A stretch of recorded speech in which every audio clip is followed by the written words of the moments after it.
जोहार इन गदासमत सोरेन ट्राई परिम अखाड़ा रे आपे सनाम को गे सगुन दाराम तेहेन अब सताम हुयुक कना चिकी लहांती इदी काते मेन दो सानताड़ी जहाँ चिकी मेना ओल चिकी नवा लहांती रे अड़ी आयमा होड़ अड़ी कुरुमुटो को छुटो बकाना मेनखान नित हबी चिकी तीन छारा बकाना तीन पासना बकाना ओना दो नितो धरातल रे चेक लेका कमी हुयुक कना चेक लेका दो बांगा अड़ी आयमा गणठन को 2025 हबिते माने चिकी छाराव रेना दायिका आकोआ तारेन को गो आका आदो नोआ इदी कते गे पोनोतरिन आयमा पोनोतरिन होड़ को माने आको लेकाते अड़ी कुरुमुटु को छुटो आकना आदो उनको पेड़ा को गे अब साथे को जुड़ो आकना उनको साथे बो गपाल मारावा जोहार गमके जोहार गे गमके गमके तेहन वा ट्राई प्रेम अखाड़े ट्राइब टीवी पास्टा खन अबिना अड़ी गुण माना जोहार तेहन जहाँ लेका नेलोग कना भारत दिसोम रे जे सानताड़ी जहाँ पारसी कना बै बैते अड़ी जस्ती लहांती कना और मेन गानोआ जे दाराय कान दिन रे हुई दाड़ेया नोआ हो आयमा जहाँ चिकी को मेना ओना को लेका नोआ हो अड़ी लहाते सेटेरोआ आदो सानताड़ी जहाँ जे ओल चिकी मेना नित हबिते जहाँ जे एक्शन जहाँ हतावा कना गोटा पोनत करे जहाँ जे दिनम गे चर्चा हुयुक कना जे 2025 ते ओड़ा ओड़ा हबिते चेक लेका रबन सेटेरा जाते जहाँ तिना गे जुवन को मेना को आर की बांगमा आयमा जहाँ सानताड़ी जहाँ को रोड कना उनको को माने ओल दाड़ेया माको ओनाते को पढ़ाव दाड़ेया मा ओना साव सावते माने जहाँ तिना गे एटा गाताक रेन होड़ को मेना का उनको होको ओल चिकी रेना माने मानत को बाडाय दाड़ेया मा आदो गमके नय अड़ी कुरुमुटु पे छुटो आकना ताबन ओना इदी कते आपे को अड़ी गुण मानाव सारहाव तो जतो कोन लहाते अली रतन मारांडी गमके अबिन ठेन अलिजा कुकली जे नित हबिते जहाँ जे नवा भारत दिसोम रे जहाँ जे नवा सानताड़ी इदी का जहाँ जहाँ डेवलपमेंट जेलोग कना अबिन हिसाब ते तीना गान नवा रना डेवलपमेंट हुई कना आर नेतो चेत चेत को उनका बाकी मेना जाते ओने जे जहाँ टारगेट जहाँ बन मेन अचोत 2025 ते ओड़ा ओड़ा धाबी सेटेरो जे नवा तीना माने नवा गेली बिली दाड़ेया उनते होय गमके बाडाय गिया बोन अबो सांताड़ पारसी दो संविधान 8 शेड्यूल रे शामिल करते गेलबार शर्मा लेका पारम कना मेन गानोआ ओना लेका दो अबो लहांती दो बांग हुई कना एन रहो जतो को आगे मिग रिका मिना अबो ठे जे ओना बो लहांतिया तो ओने ओनका लेका तिगी नोआ झारखंड पोनत रेना लुगुबुरु ऑलचिकी उतुन आसड़ावा अयुर डहार ते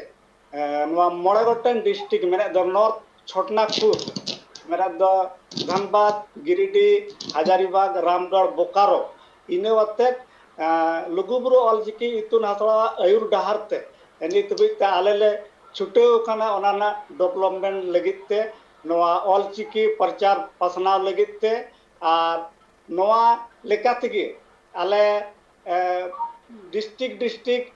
मिद प्रभात फेरी ले एतहब अकात ताबोना ओने ओना लासाड़हेत तेगे हलानो जहाँ पारमेना प्रभात फेरी ओने ओनागे गमके हय एकाल अड़ी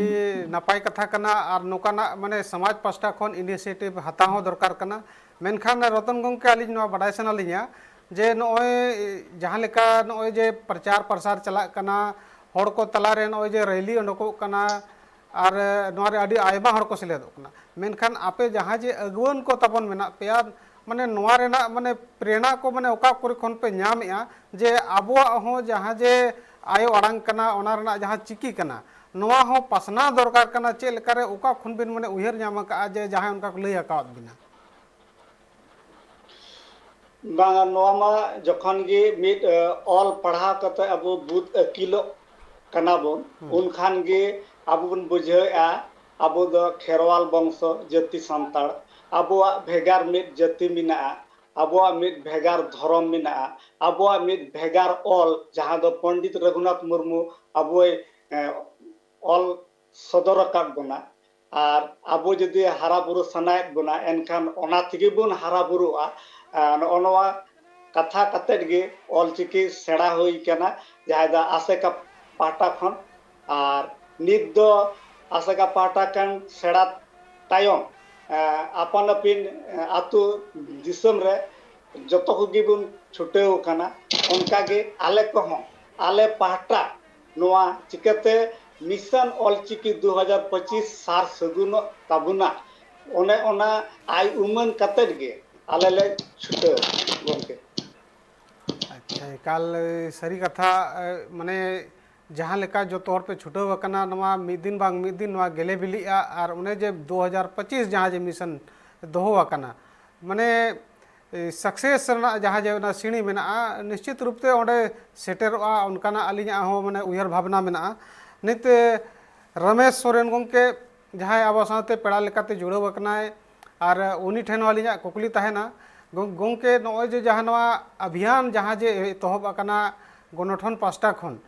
ᱢᱮᱱᱠᱷᱟᱱ ᱱᱚᱣᱟ ᱡᱟᱦᱟᱱᱟᱜ ᱜᱮ ᱡᱚᱠᱷᱚᱱ ᱜᱮ ᱚᱵᱷᱤᱭᱟᱱ ᱛᱮᱭᱟᱨᱚᱜᱼᱟ ᱮᱱᱠᱷᱟᱱ ᱢᱤᱫᱴᱤᱡ ᱯᱞᱟᱱᱤᱝ ᱛᱮᱭᱟᱨᱚᱜᱼᱟ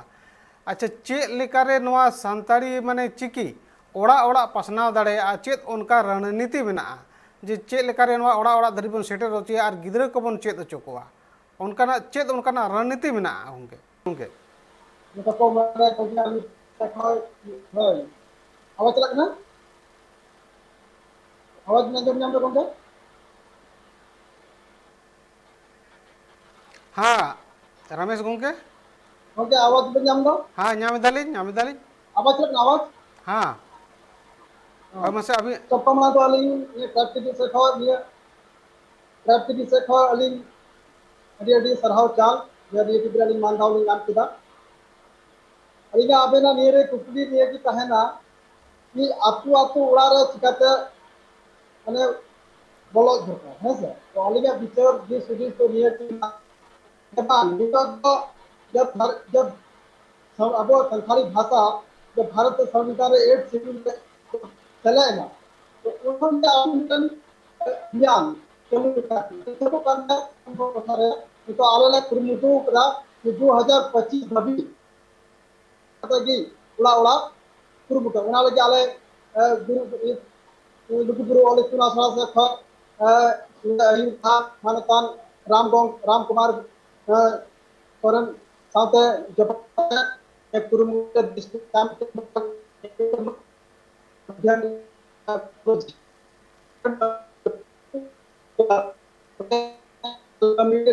एकदा अपना प्रति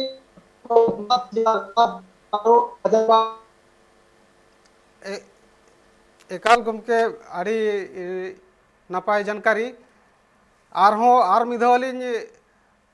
रतन मार्डी गमके ठेन लिन चला जे नित जहाँ नॉय जे उना भागी जहाँ जे चिकी चराव फसनाव जहाँ चला कना आड़ी भागी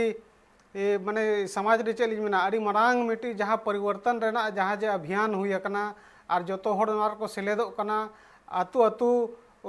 ओड़ा ओड़ा धरी चेक लेकारे नवा चिकी सेटेरोआ ओना इदी कते जन जागरण चला कना मेनखान रतन गमके अलिᱧᱟ नवा कुकली जे नॉय जहाँ जे ऑलचिकी ओड़ा धरी ते सेटेरोआ नवा लगित ते आबोर जहाँ तिना के स्वशासन व्यवस्था रिन जहाँ प्रमुख को मेना को मेन गानोआ जहाँ जे माझी बाबा को मेना को नायके को मेना को आरकी बांगमा गोडेत को मेना को उनकुआ तीना नवारे गड़ो नामोग कना चिकाते आबो दो मेन गानो आदिवासी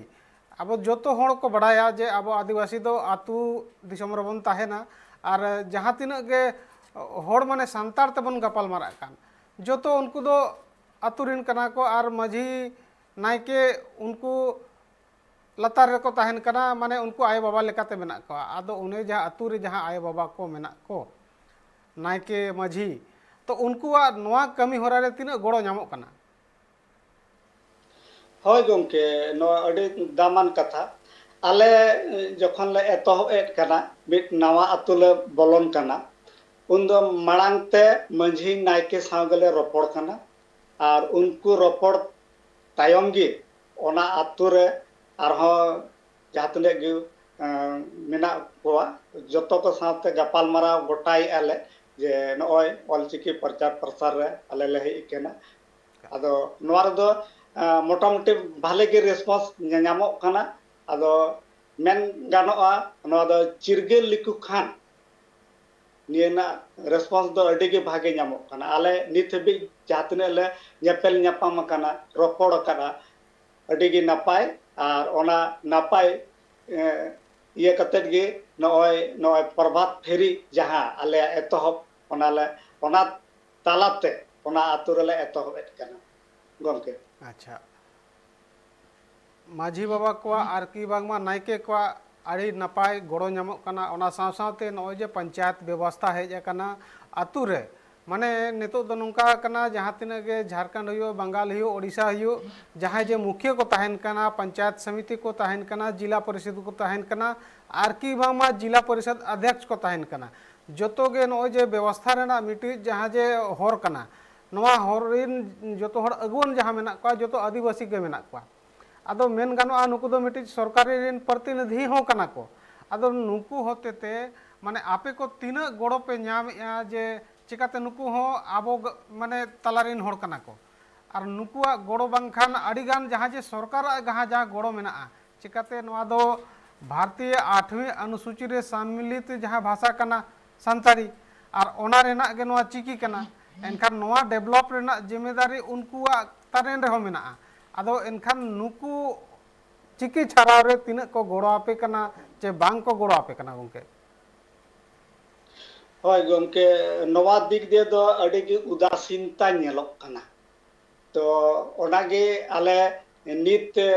पंचायत रे आले झारखंड रे जहां को जितेव कना विशेष कायते अबो संताल जाति खन मित वार्ड मेंबर खन एतहब कते ये मुखिया सरपंच तो उनको सला हो नेपेल न्यापाम हुयुक कना मेनखान मेन गानो नित हबी तो उनका रेस्पॉन्स बांग ᱧᱟᱢ ᱠᱟᱱᱟ से चेदा बन बड़ा ओना खन चेतान अबरन नेता को उनका रेस्पॉन्स नोआ रो बांग ᱧᱟᱢ ᱠᱟᱱᱟ मेन गानोआ मेनखान आस मेना आले हो आशा मेना उनको सबे रपड़ कते मजी नायके को साथे जहां पंचायत मिट पंचायत रहो नोंका गे आंदोलन ले चलुया मेनते मेनखान नित हबिते जा नेल कना नियर द मिट उदासीनता की नेलबो कना गमके गमके नोआ कुली रेना अलिया मकसद दो नोआ गे ताहे कना जे चिकाते नितो जहां तिना गे सरकारी जहां तिना गे योजना पासवा ग्राम सभा कोन पासवा तबे ओंडे जहां अतुरिन होड़ को मेना को ग्राम सभा रिन सदस्य मा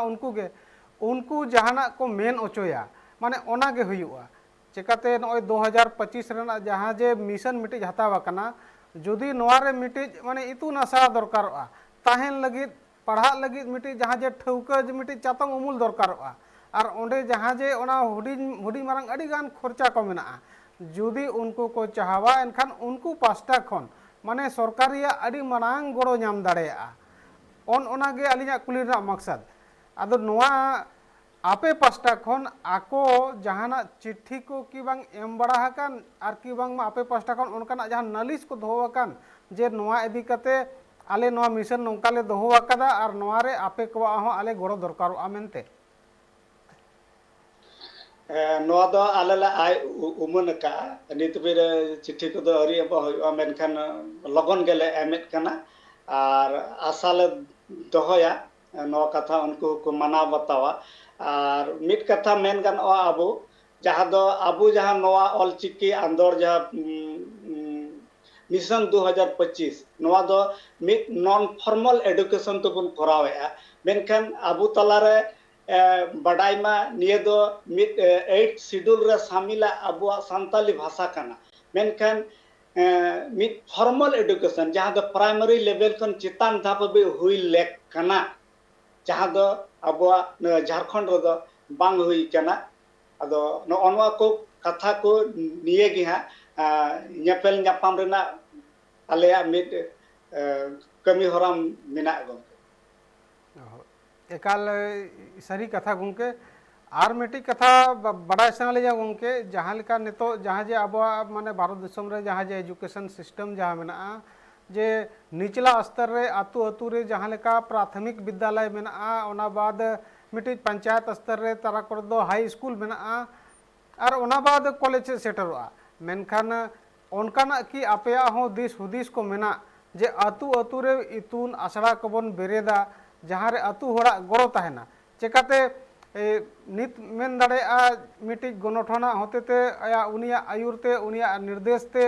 या फिर निज जहाँ जे इच्छा मेना ओना हिसाबते आपे आतु आतु पे दाड़ान कना मेनखान जहान कमी को जुदी आम सक्सेस सनाम कना एनखान ओना रेना कमी दो डिसेंट्रलाइज हुआ मेनखान आतु आतु रे जहाँ लेका माझी बाबा को मेना को उनकुआ आयुरते ओंडे मिट्टी इतुन आसड़ा बेरेद रेना ओनकाना कोनो पौड़ी को पे लहा कदा ओना दो आले ले आय उमन करा आले ले गपाल मराव का जे जहाँ फॉर्मल एजुकेशन एतोहब कथा ओना दो सरकार ठेन दाबी हला दोहो करा नवा दो जहाँ ठेन अब आदिवासी बहुल मेन सान्ताल बहुल प्राइमरी स्कूल कना ओंडे खन गबो एतोहबा और ओना दो सरकारा गे पूरा पूरी फॉर्मल एजुकेशन तालाते गमके गमके नॉय जे जहाँ एजुकेशन सिस्टम इदी कते लांग गपाल माराव का नॉय इदी कते आयमा अडिगान कुकली मेना मेनखान मिट्टी हुडी माछा जिराव हताव लगे ओना बाद आरहों नोआ रेना आयमा कथा को लांग गपाल मारा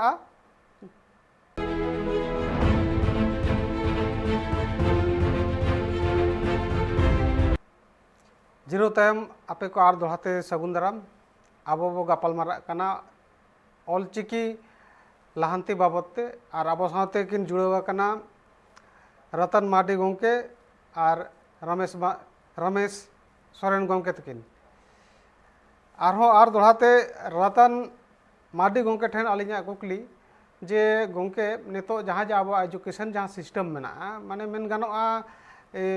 लाहा दो नोका हुडिंग खन नोका ऑलचिकी को बांग बन चेदोग कान ताहे कना माने हुडिंग खन गे ABCD आर की बांगमा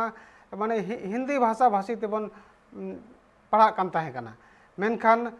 ने नितो माने चे लेकारे ऑलचिकी ते को चेदोआ गिद्रा को ओना मामला ओना इदी कते आपे होड़ सा पे न्यापाम कना तो उनको चे लेका रुझान न्यामोग कना उनके रतन मार्डी उनके हय गमके रुझान दो भागे के ᱧᱟᱢᱚᱜ कना ओना तेगे इतुन आसड़ा अडी नापाय सही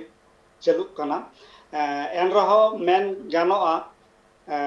नेतार को जुआन को कटिज मिद बार दो बांग को आंजमे कना जहां दो जनी खान उनको जथात कथा बांग को बुझे तिये कदा आदो ओनागे मांगते आले जहां मिद कुरुमुटो ओना दो उनको बुझे को उनको चिरगेल को लगी और साथे नोडे मेन गानो आबुरन तिरले को जातने मिना को ऑल पढ़ाव को सा आतो करे जतो होगे उनको हो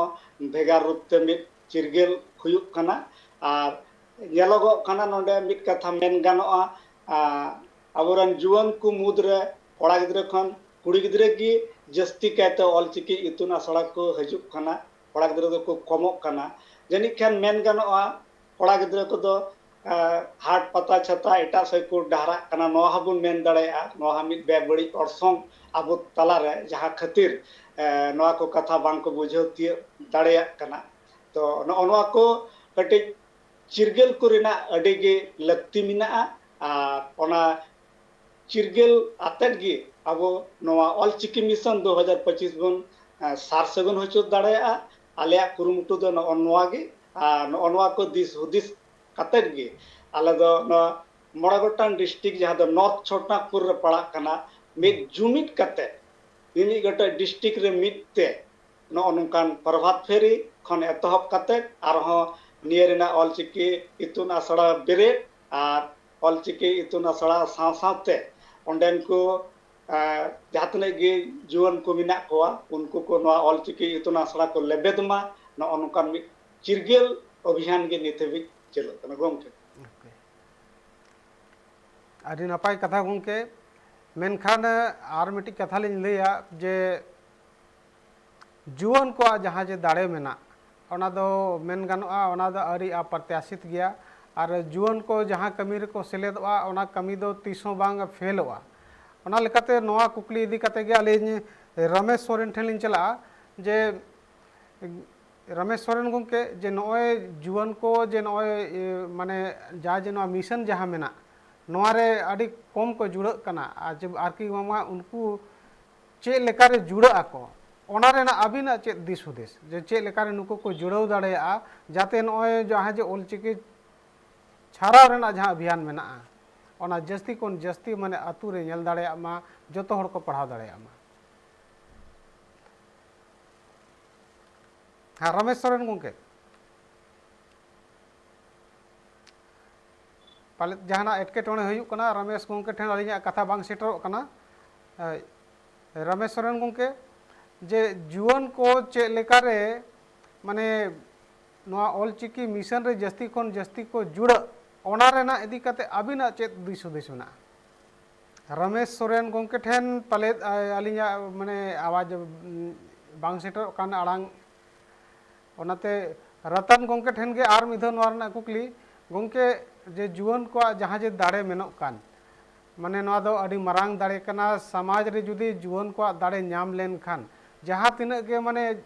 माने मेन गानोआ कमी होरा मेना अड़ी अलगाते हुई दाड़ेया मेनखान उनको चे लेकारे माने निजेरा जहाँ जे समाज संस्कृति भाषा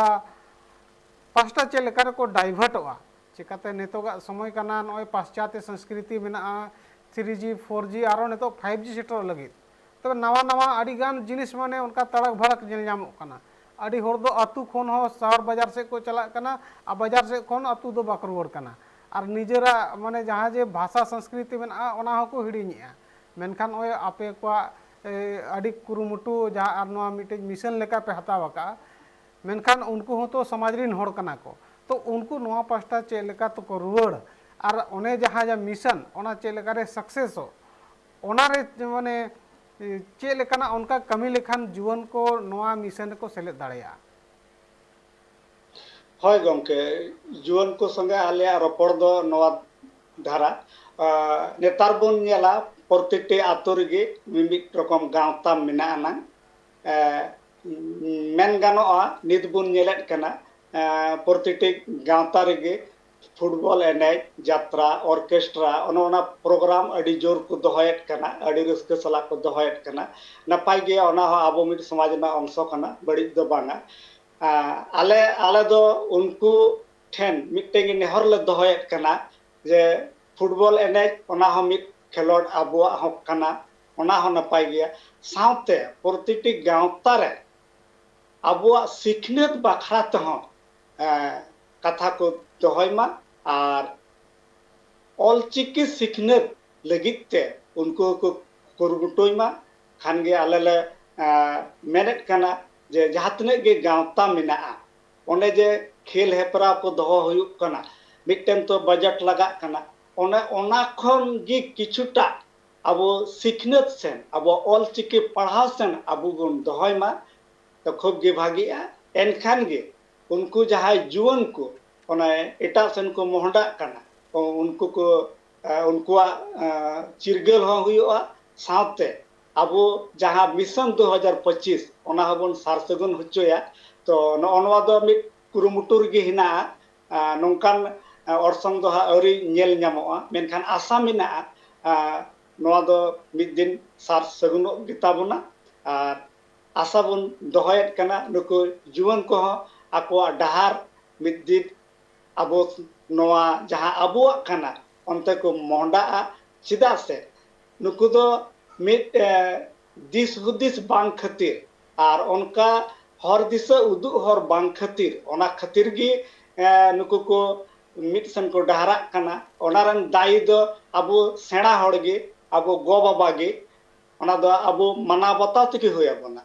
तो नित नोनकान गावता क्लब जहाँ तने गी मिना उनको को ठेन नेहर ले दोहयत कना आले जे मिद ऑलचिकी पढ़ाव रेना मिद कुरुमुटु उनको पाटासन खन हो ताहेनमा जाते गड़ो गपड़ो कते आरहों आबो मिशन 2025 दो अडी नाय नपाय तबन सारसगुन होचोयना गंके एकाल सारी कथा गमके मेनखान आर मिट्टी कथा लिंग मेना जे ने नितो जहाँ लेका आयमा गाताक को बन नेल कोवा जे उनको दो जहाँ रेगे को ताहेना जुमित कते को ताहेना और ओना साव सावते जहाँ अतु रेगे कारकुंगा टोठा रे जहाँ रे ताहेना ओंडे मिट्टी सेचेत अखड़ा होई बेरेत तराया माने उनको दो ओंडे ओंडे को अड़ी माने अकवा जहाँ जे समाज रेना संस्कृति रेना ऑल हुयु पढ़ा हुयु जोतो जिनिस ओंडे के चेदाय आदो नेतोगा समय रे अड़ी गान दो नेल काते हो चेचेदा आदो आबो हो कि ओनकाना जहाना जे दाराय कान दिन रे ओनकाना प्लानिंग अकान जे नेतो जहाँ लेका आपे गणठन स्तर रे किछु जिला रे जहाँ लेका नवा इनिशिएटिव हताव अकाना मेनखान दाराय कान दिन रे ओनकाना इनिशिएटिव हो हताव अकाना कि अतु अतु रे माने जहाँ तीन के माजी बाबा को मेना को पागना को मेना को उनको होते थे अतु अतु रे नौकाना माने इनिशिएटिव हता मा जे जोतो अतु रे ऑलचिकी इतुन आसड़ा ताहेन मा हय गमके नोआ दो हुयुग गया और नोआ दो अब कोरा तिगी हुई बना चेदा से नित गुन जला मिड मिशन चर्च जहाँ रे हिना ओंडे उनको मिड इंग्लिश मीडियम स्कूल जहाँ ठेन मिड मस्जिद मिना ओंडे मिड मदरसा जहाँ ते उनको अकुआ ऑल परसी साहेब चर्चा रे आको जतो को छुटो मिना को उनकागी अबो हो प्रत्येकटी मंझी ठेन नेहर हुयुग कना से प्रत्येकटी मंझी थान रे अबुआ ऑल इतुन आसड़ा चिदा बांग हुई दाड़ेया नोआ दो अबुआ मिद कुरुमुटु उनका धारा दोहय मा नोनवागी नोनवा इदी कते गी चिरगल रेना कथा दो जहाँ दो मंझी मापाजे कन एहब कते जुवन को गांवता साथे जहाँ तिने गे आरहो मिना कोआ जतो कोगे नोआ कोगे नेहर हुयुग कना साथे आर मिद कथा बाडाय मा नित जहाँ मिशन ऑलचिकी 2025 हिना ओना मा लैके लिंग जे नोआ दो मिद नॉन फॉर्मल एडुकेशन कना नोआ दो मिद गिद्रे खन मिद हाड़ाम हबि हाड़ाम बुढ़ी हबि जतो गे सेणा हचुरना मिद कुरुमुटु मिना चिदा से नोआ दो जहाँ तिने मिना बोना जतो गे अबुआ ऑल अबुआ परसी अबुआ साहेब अबो बन सेणाय मा नोआ आय उमन कते तो नोआ धारा तेगे अबो प्रति मझी थान रे मिद ऑलचिकी इतुन आसड़ा प्रति गांवता रे मिद ऑलचिकी इतुन आसड़ा अबो बन बेरेद गी हुई तबोना और अबो बन बेरेद गिया नोआ गे अबो मिशन दो और 2025 ऑलचिकी मिशन 2025 सार सगुन होचो लगे नोआ गे अबो जोआ हुई तब गमके गमके अड़ी भागी इनिशिएटिव कना मेनखान आर मिट्टी कथा लिंग तोंगेया नोआरे जे जुनो जहाँ जे अभियान पे एतोहब अका ना में आदिवासी को जहाँ जे स्टेट कना झारखंड पोनत खन पे एतोहब अकदा और नोआ इदी कते नोआ मेंशन अलिया जे नोडे जहाँ जे मुखिया मेनाया आदिवासी के कनाय और मेन गानोआ जो झारखंड के जोखन आदिवासिया कना और आदिवासिया कमी के बांग हुयुग कना कि माने उनकान कथा आदो सरकार ठेन आपे नोआ जहाँ जे कमी होरा पे लहा कदा नोआ इदी कते उनी पास्टा खन जहाना की गड़ो नामो कना कि बांगा आर की बांग आज ठेन जहान दाबी पे दोहो कदा दाबी दोहो हुई कना आश्वासन को एम कना शिक्षा मंत्री संगे आश्वासन दाबी एम हुई कना अगरन चंपय सोरेन साह हो नेपेल नेपाम हुई कना लघुगुरु ऑलचिकी इतुन आसड़ारन पार्षद गमके रामकुमार गमके और डिस्ट्रिक्ट कोऑर्डिनेटर ब्लॉक कोऑर्डिनेटर को आते उनको साम नेपेल नेपाम हुई कना नोआ दो रोपड़ हुई कना उनको आश्वासन को एम कना बांबा गड़ो सपोहट को एमोआ चिदा से बड़ाय बन भाषा विभाग रे अबुआ क्षेत्रीय भाषा लगे भेगार मिड हटिंग मिना और ओना ताला तिगे अबुआ मिड पोनत रे जहाँ दो सिखनेत हुआ फॉर्मल एडुकेशन सिखनेत प्राइमरी लेवल खन ओंडे खन गे एतोहबा आदो ओना कथा दो दबी दबा को एम हुई कना उनको आश्वासन को एम कना नित दो जस्ट एतोहब रेगे मिना आशा मिना और अड़ी जोर के आशा मिना जे नोआ दो सार सगुनो गया मनते गमके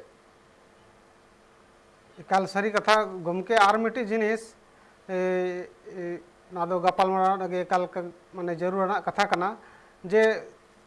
नोआ जहाँ जे सानताड़ी भाषा में आठवें अनुसूची रे 2000 रे सेलेद अकाना ओना बाद सरकार पास्टा खन अडिगान इनिशिएटिव हाताव लेन ताहे कना जे जहाँ तिना गे स्कूल मेना ओना करे ऑलचिकी रिन शिक्षक को बहालवा ओंडे ऑलचिकी किताब हो ᱧᱟᱢᱚᱜᱼᱟ माने नोंकाना कमी होरा एहब लेन ताहे कना अदो आमा चूंकि नोआ शिक्षा क्षेत्र खन गेम जुड़ाव कना और नोआ इदी कते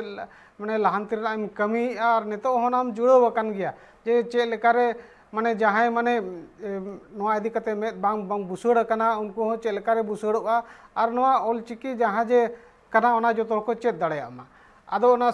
माने सरकार की ओना जहां कमी जहां लाहा लेन ताहे कना ओना धरातल स्थल रे नेलोक कना जे बाय नेलोक कना होय गमके नो तो धरातल स्तर दो बांग नेल कना ओना खातिर गे शिक्षा मंत्री संगे दो न्यापाम और दबी दबा को एम ओना दो हुई कना अदो नोडे मेन गानोआ उनको जहां हिसाब ता आश्वासन को एम कना और नियला मिद बार कथा बड़ाई मा आंजम लेना बांगबा 5 क्लास हबिद दो ऑल चिकिते पतब को छापा ले आज झारखंड रे मेनखान माचेक बांग खातिर ओना दो धरातल रे बाको अगुलिया एनखान गे आलेया दबी मिना सरकार ठन वा दबी ले एम का जे 300 शिक्षक माने अब ऑल चिकी शिक्षक बहाल रेनाते ओना आले दबी ले एम का और ओना 300 शिक्षक दबी साव सावते आले आदिवासी बहुल इलाका मेनमा सावताल बहुल इलाका जहां प्राइमरी स्कूल मिना ओंडे खन गे एतहब खन पढ़ा दो एतहब ओमा होय गो पे ना नोए नेतो जहाँ जे अभियान पे एतहब अकादा नोआ मेन गानोआ माने किछुगान माने टोठा हाबि सीमित मेना मेनखान नोआ जहाँ अभियान कना नोआ दो मेन गानोआ पूरा भारत दिसम लगित कना और जहाँ तिना के माने झारखंड छड़ा हो बंगाल हुयेन ओडिशा हुयेन आसाम हुयेन माने ओंडेरिन होड़ को सला तिना नोआ अभियान इदी कते जोगाजोग होय कना उनकुआ चेत मेन नोआ इदी कते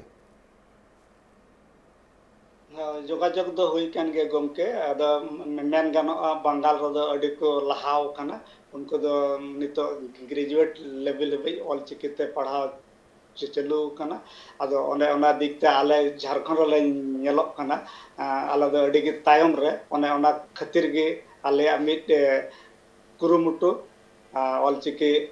लुगुबुरु ऑल चिकी इतुन आसड़ा डहारते अदो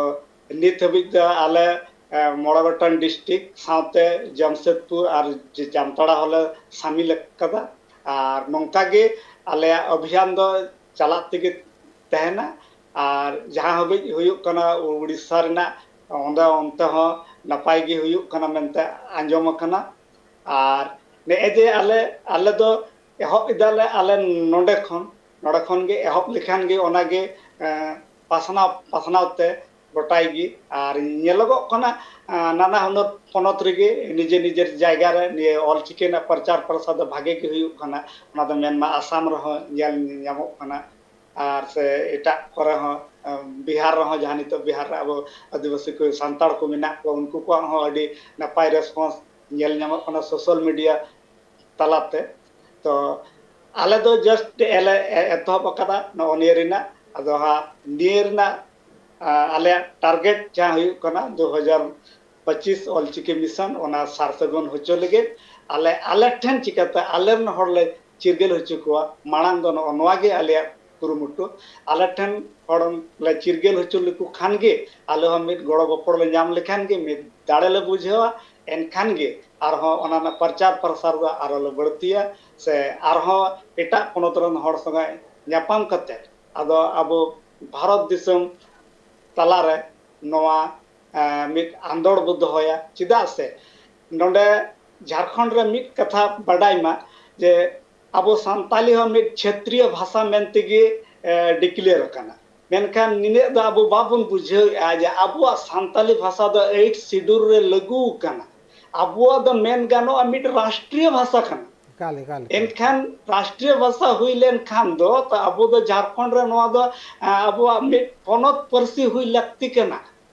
एनखान पनत पार्सी मा बांगे मिट क्षत्रिय भाषा लेकाते एटा को सावते जो हो मुंडा कुड़ू कुरमाली सावते गड़ो गपड़ो काते मिट आंदोड़ को चलू या गवर्नमेंट पाटा खो नो दो अडिगे अबुआ दायनीय अवस्था चेदा जे अबुआ लैंग्वेज जहां दो संविधान लागू कना एनखान राष्ट्रीय भाषा लेकाते मान सम्मान दो जनी खान झारखंड गवर्नमेंट हो बाय एमाय कना नो निया हो मिट आंदोड़ दो हेना गिया और आंदोड़ हुयुआ ओना लाहा मिशन 2025 नितो जहां टारगेट हताव कना ओना रे बढ़ती कहते फोकस दो मिना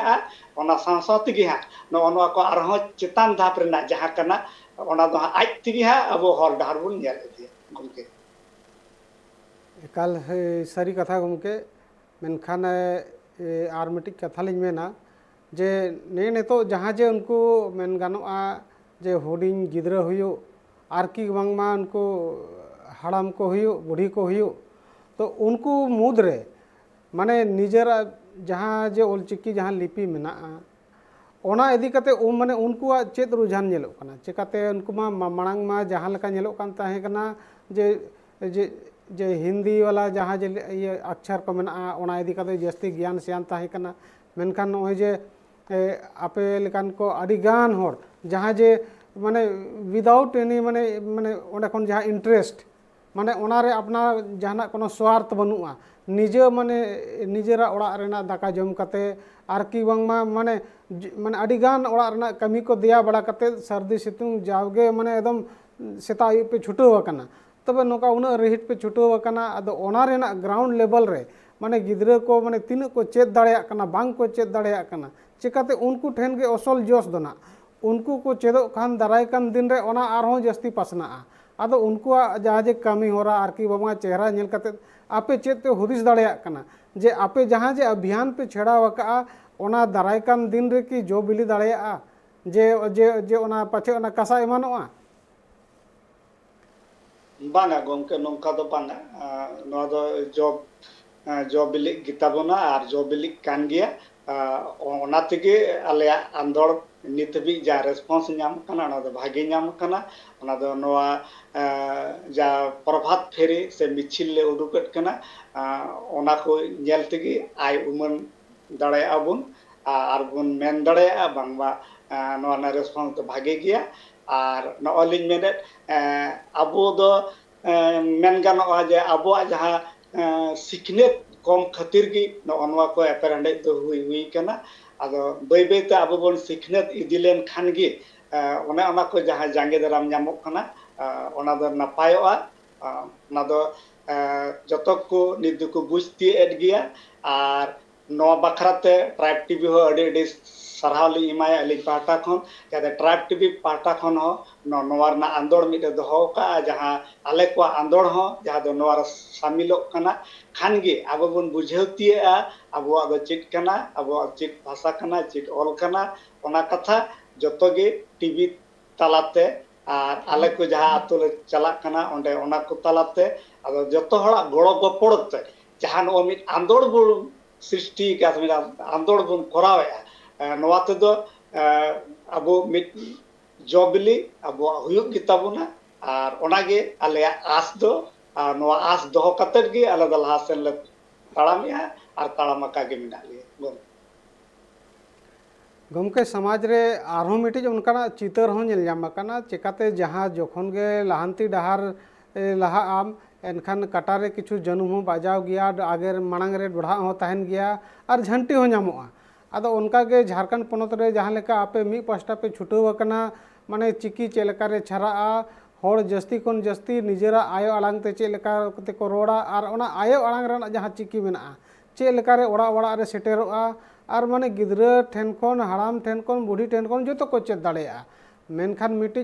माने झारखंड पोनत रे उनका हो नेलो कना जे अडिगान उनकान जगह को मेना टोठा को मेना जहाँ रे मेन लेखान होड़ दो ओलचिकी बांगते रोमन लिपिया जस्ती को समर्थना और उनको जहाँ होड़ कना को उनको हो अब माने मेन गानोआ सांताड़ कना को मेनखान नोआ हालत रे अबिना चेत उनको ठेन संदेश ताहेना जे आयो आड़ांग रे तिना गाबेयाना मेना जे जे उनको जहाँ जे एटा आड़ांग जस्ती को समर्थन अदो नोआ इदी कते अबिना चेत बिन मेना जे उनको नोआ रोमान आड़ांग को समर्थनक मा जे नोआ चिकी आड़ांग को समर्थनक मा होय गमके नोआ रेना मांग कथा बो बुझ लेखान दो बुझेमा झारखंड रे लातार चनाच मेने दे प्राथमिक खन दो चेक शिक्षा गे उनका बनु मेनखान मास्टर लेवल दो और संताली भाषा को दोहो करा और नितो अडिगान अबो संताल बोया को अबो संताली भाषा तको मास्टर डिग्री करा मेनखान ओंडे दो एलाव गी मिना आर को दोहो कदा उनको एलाव का आको जे रोमन लिपितेम ऑल चाहे देवनागरी लिपितेम ऑल भाषा संताली हुई लगती कना और ओना लिपि निये दो कोनो बाउंड बांग को दोहो करा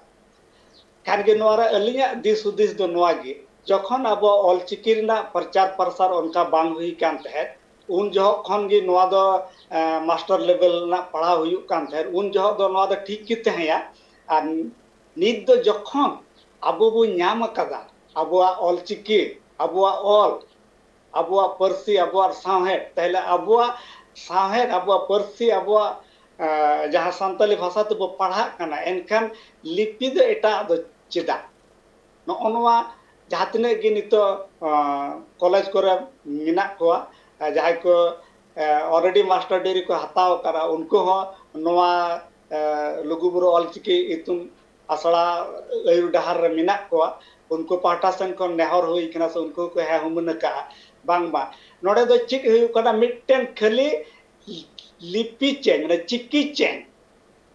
बाकी मत जो गे ओना गे ओला देवनारी तो इन कथा गे ओले रोमन तो इन कथा गे ओले कटी चुलुंग चिकी चेंज ने एनी खान गे अब पूरा पूर्वन सार सगुनो और नुको दो मिटन कथा गे अली पाटन खन मेन दो और लिंग मेता को कान गया ओना दो हुई कना बुझेमा आम संताली भाषा ते मास्टर डिग्री करा मेनखान आम ᱧᱩᱛᱩᱢ ऑल में बा तो चित्तम ओला रोमन तम ओला तेला काठन लेखाय ना संताली आम जदि चिकिते संताली भाषा मास्टर डिग्री करा मेनखान ᱧᱩᱛᱩᱢ ऑल में चिकिते मोलेट कना चाहे गी एटा परिसरन एटा जाति रन हर नेलती बो जहां निये दे संताली कना नोनवा कथा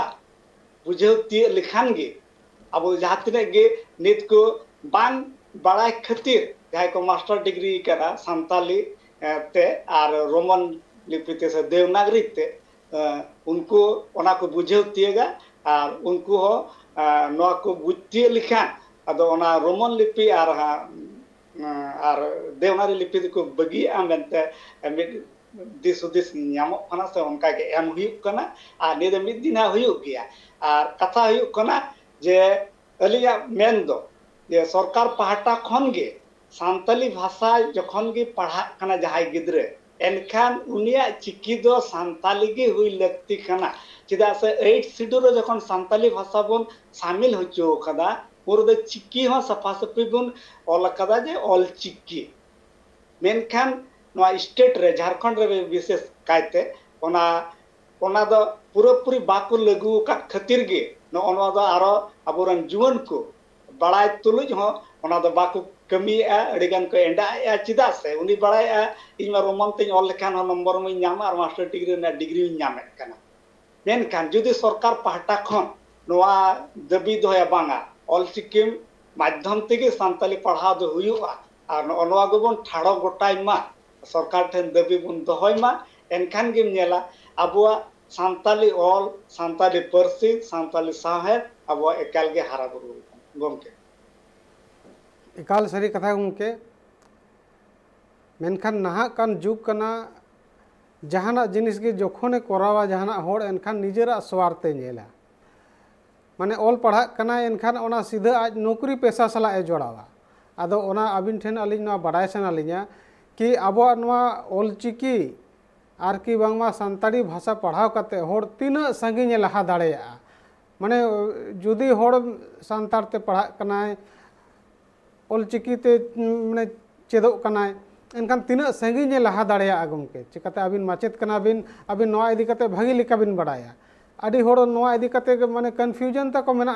चे पाछेत इन निजेरा जहाँ जे ऑलचिकी ते पढ़ा कना संताड़ी पढ़ा लेखान नौकरी चाकरी को बन नामा तबे नवा माने नवा जहाँ उयहर कना माने चेत तीना बड़ी उयहर कना जे सरी उयहर कना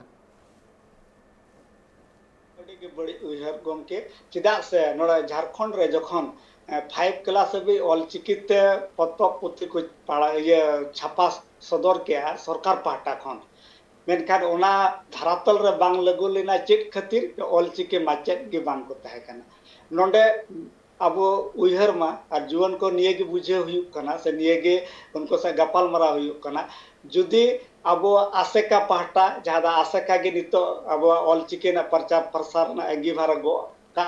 और अलिंग आसेका पाहटा खन गे नितो आसेका सह जुड़े मिना लिंगे और निदा 92 खन जुड़े अलिंग मिना लिंगे तो ओनाते आय उमनो कना जे नय जे ओना धरातल रे जहाँ बांग अड़गुल ना झारखंड रे ओना ना मूल कारण दो हुयुक कना ऑलचिकी माचेद बांग खातिर ऑलचिकी माचेद बांग खातिर दो नोआ गे जे ऑलचिकी बाको सेणा ओकदा झारखंड रन जुदी ऑलचिकी को सेणा का किया मेनखान माचेद रना नौकरी मा नित गी नाम को मेनखान नोआते चीज गी बांग हुयो नोआ दो अडी गे भूल धारणा चिदा से वेस्ट बंगाल रना कटिली लेयत कना ओंडे अडिगान महत्व हेना को कर्मकार हेना को जे संताली भाषा ते पढ़ाव कते अबुआ संताली विभाग रे उनको ठाव को नाम का चिदा से उनको तो क्वालिफिकेशन को हमें टका उनको को मांगा कना तो उनको अब दो ना ऑलचिकी बांबुन पढ़ा अब बन पढ़ाव कान तब तायम गया तो झारखंड रे उनका गे ओना खातिर गे ऑलचिकी माचे बांग को नाम लेनते ओना धरातल रे बांग अड़गुलना अदो ओना खातिर गे लुगुबुरु ऑलचिकी इतुन पाथरा रे खन आर रामकुमार सोरेन गोमके जहां दबी दहो का जे अले 300 माचे उनको लिस्ट ले एम कना जे नोनुका और ओना ट्रेनिंग ना प्रोग्राम जे ट्रेनिंग करते उनको बहाल रेना ओना एनखान गे अब नोआ जहां अब एटकेटोड़े से ये नेल नामो कना ओना दो अडी लगन गे हा सहा ओना गे दिस हुदिस उनका गे और आइमन उनका गे और सरकार ठन दबी उनका गे हुयुक कना नित दो आदो सरकार ठन गे नेल गानोआ उनी तिने लगन अब नोआ को हेसरिया कना और तिने लगन अब नेलता और नोआ को दिक दिए अबुरन मंत्री को नोआ से तिने को मे लुतुरा कना नित दो मेन गानोआ मंत्री को उना गान दो बाको मे लुतुरा कना मेनखान उनको ठन जतो ठन गे अरदास दो हुयुक कना नित दो बय बयते उनको को बुझतिए गया और झारखंड पनत रे अब संताली भाषा पनत परसी लिकात मानत हतामा ओना ना मिट आंदोड़ चलुक कना आदो निये ऑल लुगुबुरु ऑलचिकी इतुन आसड़ा जहां मिशन हताव कदा ओना हो शामिल मिना गया मेनखान नितो दो आले दो बढ़ती कायते ओना मिशन ऑलचिकी 2025 चिका दबन सारसगन होचया और प्रत्येकटी हर प्रत्येकटी आतुरन मंझी नायके गांवता क्लब को आते अब ऑलचिकी पढ़ा रेना आंदोड़ चिका दबन लहाया नोआ गे मांग ले नेले कना गमके एकाल सरी कथा कना गमके जहाँ पौड़ी पे लहा कदा अड़ी भागी पौड़ी पे लहा कदा मेनखान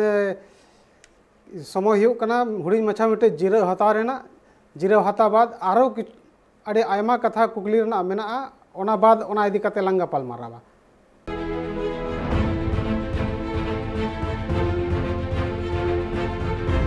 जिरो तानम आपे सनाम को गे सगुन जोहार और इन साथे मेनाया रतन माडी गमके और नोआ गलमराव तोंगे रेगे मेना गमके आर मिटी कथा बड़ाय सना लिया जे नेतो जुदी जहां सांतार ते पढ़ा कनाय ऑलचिकी बड़ायाय अड़ी आयमा अतुरिन होड़ को ना कुकली जुदी उनी मारांग हुदरे चला सनाय कना डॉक्टर बनाव सनाय कना इंजीनियर बनाव सनाय कना उनी की सांताल पढ़ाव कते इंजीनियर बनाव दाड़ेया डॉक्टर बनाव दाड़ेया आईपीएस बनाव दाड़ेया इंजीनियर बनाव दाड़ेया नोआ इदी कते अबिना चेद दिस हुदिस मासे बांगा गमके नोंडे नेल गानोआ अबो बुन ऑल पढ़ा कना अबो पिया लैंग्वेज बुन न्यामेट कना मिट अब मातृभाषा जहाँ बन हतावा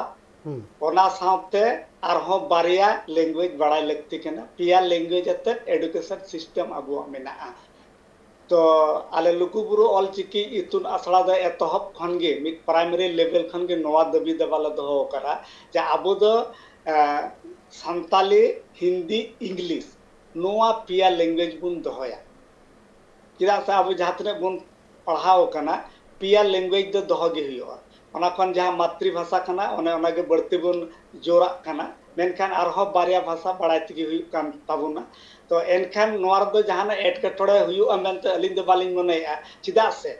अब मातृभाषा सानतले हुई सावते हो अब मत और बारिया भाषा मा मिना गिताबुन और नितो जेमन झारखंड पनत रे जखन गे नोआरना ऑल पढ़ाओ उनका हजुआ एनखान तो प्रतिटी लेवल इवेन नोड़े झारखंड जेपीएससी एग्जाम रह तो अब ऑल चिकिते दोह हुई कुआ गवर्नमेंट ओना दा अब हिदी दो चिदा बन दोहयत कना नोडे जहाँ तने गे भाषा मिना मिद पनत रे ओना दो जतो भाषा तेगी क्वेश्चन तहना और हुयुग गिया नोआ बन बाडाय मा भागे खनते एनखान अबुआ ऑलचिकी अब सानताली भाषा ते नोआ हिदी दो चिदा बन दोहयत कना नोआ दो बांग दोह उचित कना ओना को गे बुझे हुयुग कना नोआ दो जतो रेगी अबुआ लगु हा मेनखान अबु दो लहा रेगी अडी चेतान धाप रेना मिद एटकेटोड़े नेल खातिर अबु लहा रेगी ओना बन एंडा एडा मेनखान नुंका दो बांग कना और मिद गिद्रे बुन नेल लिकु खान मिदटेन गिद्रे जखन ऑल पढ़ा सेणाया उनी जहाँ तने लैंग्वेज एम सेणा होचो दाड़िया उनी उन्नत गी केचा उन्नत गी उनकुआ माइंड पावर गिद्रे तहन तहन तो नोआ दो जहान एपेरेंटली जहान एटकेटोड़े सृष्टि उनका दो बांग कना मेनखान मिद कथा मेन गानोआ जे अडिगान ऑल पढ़ाव रेन गिद्रे को जहाँ दो शहर बाजार करे हिना को उनको दो इवेन अब सानताड़ी तो ऑल पढ़ाव बाको सेणा को चेदा से सानताड़ी तो ऑल पढ़ा से रोड हो सेणा लेखान उनी जे इंग्लिश मीडियम स्कूल रे भर्ती या ओंडे एटकेटोड़े हुई तया मेनखान नोआ दो मिद अड माराम भूल धारणा कना अबुआ अबु दो आयु अड़ांग जहाँ कना अबुआ जानाम पार्सी ओना दो ओना तगी बन सेणा हकुमा तारपरे उनी आज हारा लेन खान गे जेमन बुझ इदिया ओना दो हिंदी इंग्लिश आज तगी केच इदिया चेदा दे गिद्रो दो उना गे कैपेसिटी तहन तहे और मिना और अबु जेमन नित मिना बना अबु जतो भाषा के बन बड़ाया जतो हड़गे सानताल बन बड़ाया हिंदी बन बड़ाया इंग्लिश बन बड़ाया उड़ीसा रन उड़िया हको बड़ाया बंगाल रन बांग्ला हको बड़ाया कोनो असुविधा अबु बाबन बुझेवा एनखान नोय जे मिद अबु चिंता धारा जे ऑल चिकिते पढ़ा लेनका लहा से चिद इन चिकाया चिद बन चिकाया नो दो अडी माराम फुल धारणा गमके तो नोआ धारणा को अबु बदल लगाबोना और अबु अबुआ मुरुद कथा हुयुग कना अबुआ जेत धर्म ऑल परसी जुदे हारा बुरु सनायत बुना एनखान नोआ जुदे कट्टी माने कष्ट गी रहो अबु तो कराव तेगे हुई अबुना तबे नेगे अबुआ जेत अबुआ धर्म अबुआ ऑल अबुआ परसी बुन जीवन तो दाड़ेया और बखान मा जा ट्रेंड बुन मेनेट कना जे हिंदी इंग्लिश बन सेणा दाड़ा खातिर गिद्रे को ऑल चिकी बाबुन सेणा हको कना ओना गे तो अडी माराम बो भूलिया ओडे खान गे ता अबुआ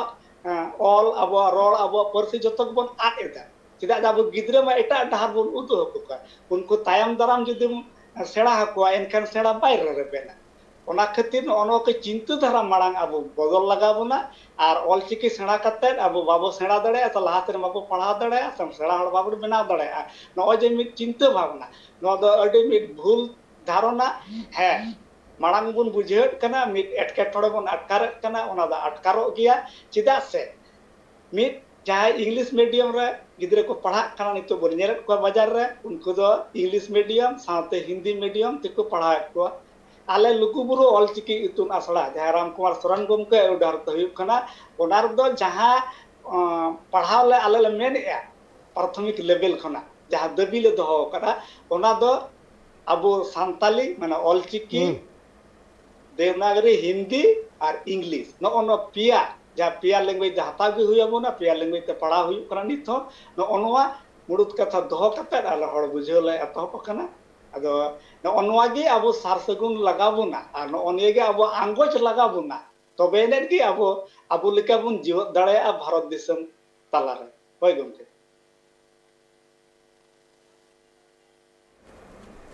गमके अबिन ठेन आर मिटिज मारांग कुकली जे नोए 2025 हबिते जहाँ जे ऑल चिकी छाराव रना जहाँ जे अभियान मेना आदि कुरुमुट पे छुटो वकाना और दिसम होड़ apan apin lekate adigan gonotron hotete joto pe lay ako kana menkhan alinya kukli noa je noa TV madhyam te abin दिसोम रेन हर ठेन चेत उनकाना संदेश एम सनाबिना जहाँ जे माने ओड़ा ओड़ा जहाँ जे नवा टीवी को नेलेत उनको ठेन सेटेरोमा और जाते अबिन जहाँ कथा उन बिन रोड़ेत उन गाबेयान जिनिस को ओना उनको ठेन सेटर दाड़ेयामा और ओंडे हो ओना रेना जहाँ जे ओना बाहा जहाँ मेना ओंडे फोटो दाड़ेयामा ओंडे हो गेले बिली दाड़ेयामा हय गमके ओना लगे अली पाटा खान ट्राइब टीवी अडी अडी सारहा जहां दो अलिंग हो मिट रोड रेना अलिंग कथा दोहो रेना नोडे दाव लिंग नाम करा उनका के दिसम हर ठेन हो अरदास जेमन अबो आंदोल ओना दो सोशल मीडिया ते अबो गांवता अबो सावता जतो दिक तिगे अबो आंदोलन लगाव बोना तबे गे अबो जहां जोस बन सार सगुन होचो दाड़ेया तो ये ट्राइब टीवी तालाते दिसम ठे अरदास अलिंग दो नवा गे जे ट्राइब टीवी जा कोई उदुया जा कोई हर सामटाव कते अब दिसम हर तालारे सदरेत कना ओना बन नेलमा ओना साव सावते नवा जहां मेनगो कना ट्राइब टीवी जहां मिट खंदरन दो कते मेन में ओनाय सदरेत कना ओना अबो निजे निजे जायगा रे धरातल रो चिका कते बन अगुया ओना लगिते अबो आतु रे आतु मंझी आतु नायके आतु रे जहां तने गे गांवता को मिना उनको को कुरुमुटु जेमन नवा दिक दिएते तहनमा एनखान गे अबो जोस जहां हेना ओना दो अडी लगन गे सार सगुनो तमना मेनते अडी गे पतियो मिना आर नोनवा गे अबवा दिस हुदिस जहां नित हबि दोहरना हेना आर दोह लेक कान तबना गमके रतन गमके अबिन तेहन आयमा गाबेयान कथा को बिन लई केआ जे चिकी चे लेकारे माने माने शहर बाजार खन अतु धरि माने बुरु भितिर जहां अतु को मेना ओडे हबि आबोरिन हर कोठेन चे लेकारे सेटेरोआ चे लेकाते दो बांग आर दाराय कान दिन रे निश्चित रूप ते अलिन हुलिन मेन दाड़ेया कना जे नवा जहां अभियान पे एतोहब आकाद सरकारी कोनो गोड़ो बनुआ ओना बाद हो नवा माने गोटा माने मिटिज बाहा लेका गोटा पसना इदी कना और ओना रना सुंधाड़ माने गोटा दिसोम रे छाराव पसना इदी कना नवा दो अडी माने सकारात्मक पहल कना और तेहेन अबिना नवा दामान कथा करो लगिद अबिन ट्राइब टीवी पास्टा खन अडी गुण मानाव साराव लिन चालाबिना और नवा इदी कते अबिन दारायकन दिन रे उनका गे आर हो नोंकाना जहां मुद्दा हिजुआ ओना रे अबिन जोपड़ा दोहबिना मा एनखान अबिन दो नवा गालोच खन विदलिन बाबिन कना तेहेन जहां जे चिकी छाराव इदी कते बन गपाल मारावेना जे चे लेकारे दिसोम ठेन नवा सांताड़ी भाषा सांताड़ रेना जहां ओलचिकी जहां मेना ओना चे लेकारे चिकी छाराआ ओना इदी कते मिटिज अभियान जहां जे मेन गानोआ आकवा निजेरा इनिशिएटिव लेकाते अडी को कुरुमुटु आकादा आदो नोआ को दिसोम रेन आयमा जहां होड़ को मेना कोआ दिस हुदिस जहां को एमेदा गोंके को ओना को जतो बड़ाई दरकार कना ओना साव सावते निजेरा जहां जे भाषा संस्कृति कना चे लेकारे लहा चे लेकार दो बांगा जतो होड़ के उयहर भावना दरकार कना चिकाते निजेरा जखन निजे बाम उयहरा एनखान एटा होड़ दो बाय लैयामा ओनाते निजेरा दो निजे गे उयहर में एनखानेम लहा दाड़ेया और नोआ को कथा रोड कते गे तेहेन नोआ ट्राइब टीवी जहां आखड़ा कना नोडे के मुचाद देदा मा एनखान आपे सनाम को गे जोहार।